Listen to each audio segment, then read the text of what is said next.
মুসলমানদের সংখ্যা ছিল আগে খুবই কম, বিজয় ছিল বেশি।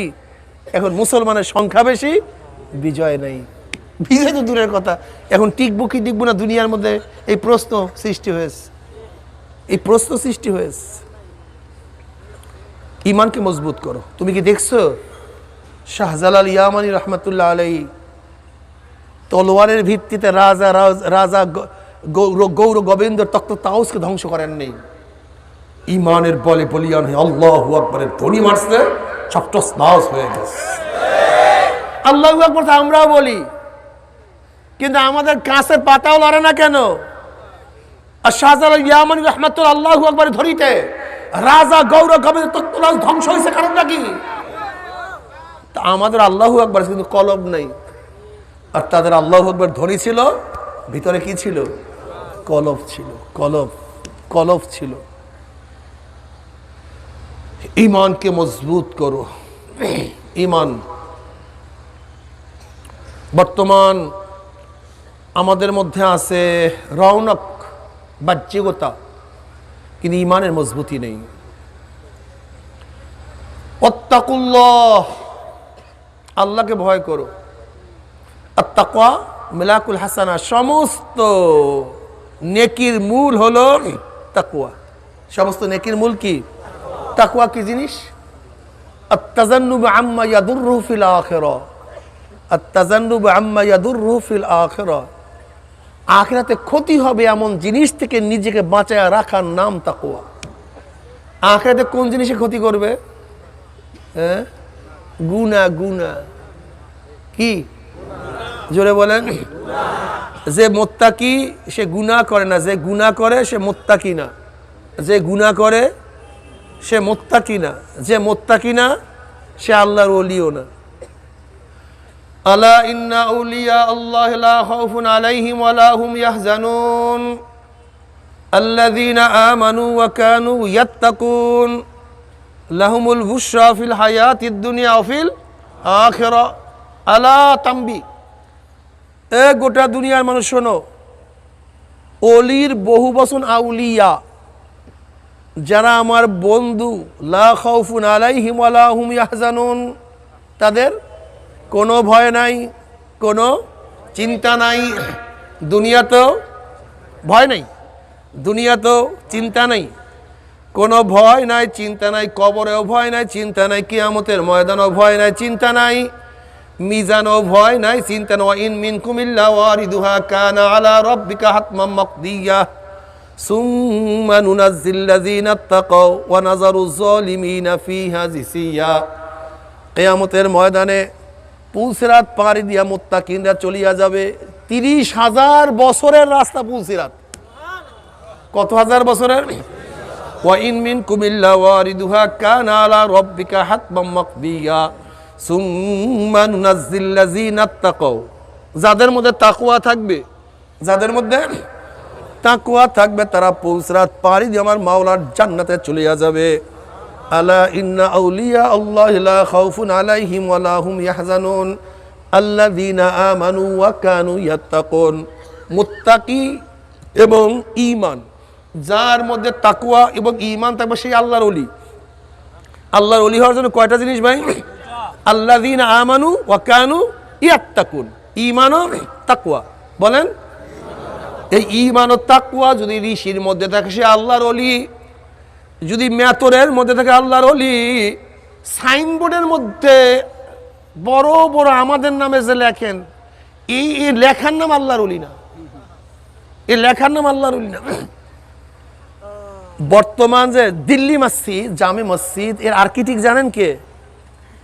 এটা বানাইছে বাদশাহ শাহজাহান। বাদশাহ শাহজাহান একদিন স্বপ্নে দেখছে একটা মসজিদ, উনি স্বপ্নের মধ্যে নিয়াত করছে এই ধরনের মসজিদ করবে। ঘুম থেকে ওঠার পরে মসজিদের ডিজাইন ভুলে গেছে। আর্কিটেক্টকে বলছে, ভাই আর্কিটেক্ট, আমি একটা মসজিদ স্বপ্নে দেখছি, তুমি ডিজাইন করে দাও, আমি ওই ধরনের মসজিদ করতে চাই। কলে নমুনা বলেন। নমুনা তো ভুলে গেছি, নমুনা তো মনে নেই। নমুনা মনে না থাকলে আমি কিভাবে ডিজাইন করব? এটা তো আমার কাজ না, আধ্যাত্মিক লাইনের লোকের কাছে যান। তো ওই জমানার সবচেয়ে বড় বুজুর্গ তাকে ডাকছে, আমি একটা মসজিদ করতে চাই, স্বপ্নে দেখছিলাম কিন্তু ভুলে গেছি, মনে নেই। বলে আমি কিসের বুজুর্গ? বুজুর্গরা নিজের বুজুর্গি সাফায়, বুজুর্গরা নিজের বুজুর্গি সুফায়া রাখে, আর আমরা তো ব্যাস বুজুর্গ না হইলেও এলাম দিতে থাকি বুজুর্গ, ঠিক না?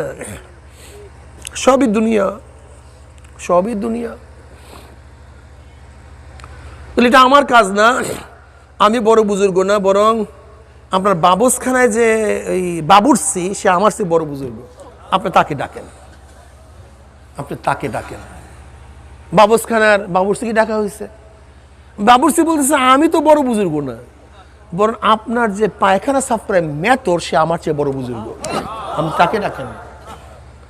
এবার মেতরকে ডাকা হয়েছে। মেতর বলছে বাদশাহ নামদার, আপনার যে স্বপ্ন দেখছেন একটু অপেক্ষা করেন, আমি ডিজাইন করে নিয়ে আসতেছি। কিছুক্ষণ পরে সেই মেতর একটা কাগজের মধ্যে ডিজাইন করে নিয়ে আসছে। বাদশাহ শাহজাহান বলছে আল্লাহর কসম, আমি স্বপ্নের মধ্যে এই ডিজাইনের মসজিদ দেখছি। আজকে যে দিল্লির জামে মসজিদ, এটা করছে কে? শাহজাহান, আর্কিটেক্ট ওই মেতর। ঘটনা কোথায় পাইছি? গুলাম মুর্তজা ইতিহাসের ইতিহাস যে লেখছে, ইতিহাসের ইতিহাস চেপে রাখা ইতিহাস, এই ভারতের ঐতিহাসিক গুলাম মুর্তজা তার এই কিতাবের বইয়ের মধ্যে এই কথাটা নিয়ে আসছে। অথচ মেতর, কিন্তু মাওলার সাথে সম্পর্ক, বুঝেন না? আমার দাদা রহমতুল্লাহ আলাইহির কাছে একজন এসে বলতেছে হুজুর আমি সবক পরিবর্তন করবো। কেন আগের সবক কি তাসির হয়েছে? বলে হ্যাঁ হুজুর তাসির হয়েছে। শুনবেন না দেখবেন? দেখালে তো ভালোই হয়। এরপরে যখন সে আনফাসের জিকির শুরু করছে, যখন জিকিরের টান মাস দেখে পশমগুলি ঝাঁক ঝাঁক জিকির করা শুরু করে দিয়েছে। তার কিতাবে ঘটনা নিয়ে আসছে দাদা জান রহমতুল্লাহ আলাইহি। বলে তুমি এই নিয়ামত অর্জন করছো কিভাবে? বলে হুজুর আমি একজন নাইট গার্ড, গেটের সামনেই বসা থাকি। তো চিন্তা করছি কি করব সারা রাত্র। তো হঠাৎ খেয়াল করছি আসমানের যত তারকা আছে এই পরিমাণ মওলার জিকির করব। তো আমি সারা রাত ঢালান দিয়ে মওলার জিকির করতে থাকি। আল্লাহ এর জন্য এই নিয়ামত আমাকে দান করছে। তোমার আমার অবস্থা কি বলো তো?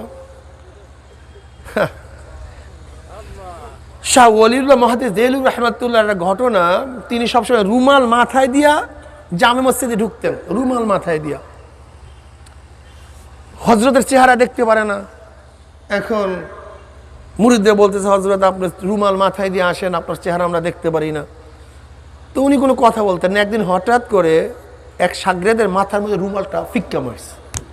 মারার সাথে সাথেই ওই ব্যক্তি চিল্লা ফাল্লা করতে করতে বেহুশ হয়ে পড়ে গেছে। হুশে আসার পর বলছে ঘটনা কি ভাই? হুজুরের রুমাল দেওয়ার সাথে সাথে তুই এরকম করলি কেন? উনি চিল্লা চিল্লি করার পর হুজুর রুমাল উঠেই নিয়ে গেছে। এরকম করলি কেন? বলে ভাই যখন হুজুরের রুমাল মাথার মধ্যে দিয়েছে, এখন আমি দেখছি মসজিদের মধ্যে তো মানুষ বসা না, কোনো জায়গায় শুয়ার বসা, কোনো জায়গায় কুকুর বসা, কোনো জায়গায় শ্রীগাল বসা, মানুষ তো দেখি না। মানুষের সংখ্যা তো খুবই কম। মানুষ কয়জন? মানুষ কয়জন? ইউরাফুল মুজরিমুনা বিসীমাহুম ফায়ুখাযু বিন-নাওয়াসি ওয়াল আকদাম। ইউরাফুল মুজরিমুন, যেরকম বিজ্ঞ ডাক্তারের কাছে রোগী যাওয়ার সাথে সাথে বিজ্ঞ ডাক্তার চেহারা দেখলে বলতে পারে কোন রোগের জার্ম রোগীর মধ্যে ঢুকছে, ঠিক কিয়ামতের ময়দানে গুনাহগারদের চেহারা দেখলেই ফেরেশতারা বুঝতে পারবে। ইউরাফুল মুজরিমুনা বিসীমাহুম, গুনাহগারদের চেহারা দেখলেই বুঝতে পারবে কি কোন ধরনের গুনাহ করিয়া কিয়ামতের ময়দানে উঠছে। নবী আলাইহিস সালাতু ওয়াস সালাম আয়াতের তাফসীর করতে গিয়ে বিভিন্ন ধরনের চেহারার বয়ান করছে। যারা দুনিয়ার মধ্যে হারামখোর, হারাম খাবে, কিয়ামতের ময়দানে তাদের চেহারা শুয়ারের সুরাত হইয়া যাবে। আল্লাহ মাফ করিয়া দে।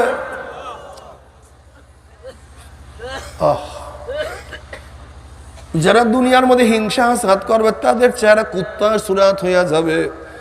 যারা দুনিয়ার মধ্যে নামাজ পড়বে না, বেনমাজির চেহারাটা কিয়ামতের ময়দানে আলকাত্তার মতো কালো হইয়া যাবে, শুধু কালো আর কালো। বেনমাজি বাবারে নামাজ কাজা করিও না। আমার যুবক বাবারা, পর্দা মা বোনেরা, খবরদার নামাজ কাজা করিও না। নামাজ ছাড়া জান্নাতে যাওয়া যাবে না।